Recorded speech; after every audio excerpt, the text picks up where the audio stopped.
আচ্ছা, আপনি আল্লাহর কাছে কতদিন ধরে একটা দোয়া করছেন? 1 বছর, 5 বছর, এরপরও ফল না পেয়ে কি হাল ছেড়ে দিয়েছেন? আজকে আপনাদের এমন এক মানুষের গল্প শোনাবো, যিনি টানা 30 বছর ধরে আল্লাহর কাছে একই দোয়া করে গেছেন, আর আজ রাতে যে অলৌকিক ঘটনা ঘটলো তা শুনলে আপনার গায়ের পশম দাঁড়িয়ে যাবে। নিজের ঈমানকে মজবুত করতে ভিডিওটি 1 সেকেন্ডও মিস না করে শেষ পর্যন্ত দেখুন, আর ভালো লাগলে এখনই চ্যানেলটি সাবস্ক্রাইব আর ভিডিওতে একটি লাইক করে দিন।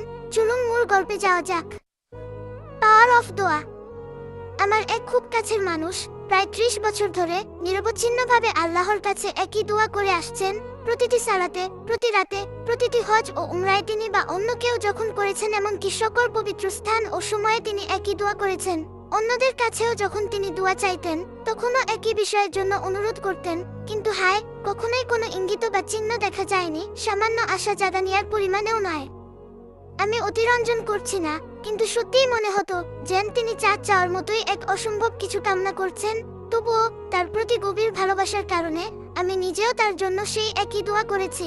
তবে এক কথাই বলতেই হয়, সময়ের সঙ্গে সঙ্গে সেই দোয়া আমার কাছে একঘেয়ে ও যান্ত্রিক হয়ে গিয়েছিল। আমার দোয়াগুলো হয়ে উঠেছিল অর্ধহৃদয়িত, প্রায় বিশ্বাসহীন।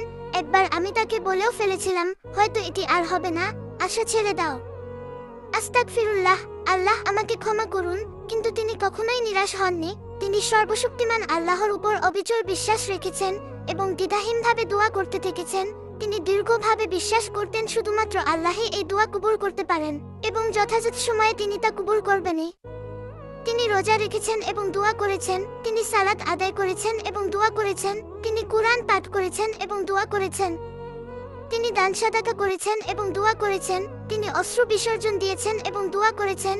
তবে কখনোই আল্লাহর প্রতি প্রশ্ন তোলেননি, কখনোই সন্দেহ করেননি, এক মুহূর্তের জন্যও না। আজ রাতে আমি আমার হালাকা থেকে ফিরে এসে একটি ইমেল পেলাম। সেই ইমেল জানাচ্ছিল যে তার সেই চাওয়া দোয়া কবুল হয়েছে।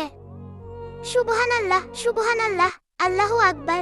30 বছর, প্রিয় পাঠক, 30 বছর পর আমার সেই কাছের মানুষটি সফল, তার দোয়া কবুল হয়েছে। তাই কখনোই থামবেন না, কখনোই না, দোয়া করতে থাকুন প্রচন্ড আশা নিয়ে, দীর্ঘ বিশ্বাস নিয়ে। আল্লাহ আপনাকে কখনোই ছেড়ে দেবেন না যতক্ষণ না আপনি নিজে হাল ছেড়ে দেন। তাই হাত তুলুন, দোয়া করুন, আপনার হাত কখনোই খালি ফিরে আসবে না, ইনশাআল্লাহ। ইসলামিক সুন্দর সুন্দর বার্তা এবং মন ছুঁয়ে যাওয়া অনুভূতির গল্পগুলো সবার আগে পেতে এখনই আমাদের মুসলিম ভয়েস চ্যানেলটি সাবস্ক্রাইব করুন। পাশে থাকা বেল আইকনটি বাজিয়ে দিতে ভুলবেন না কিন্তু।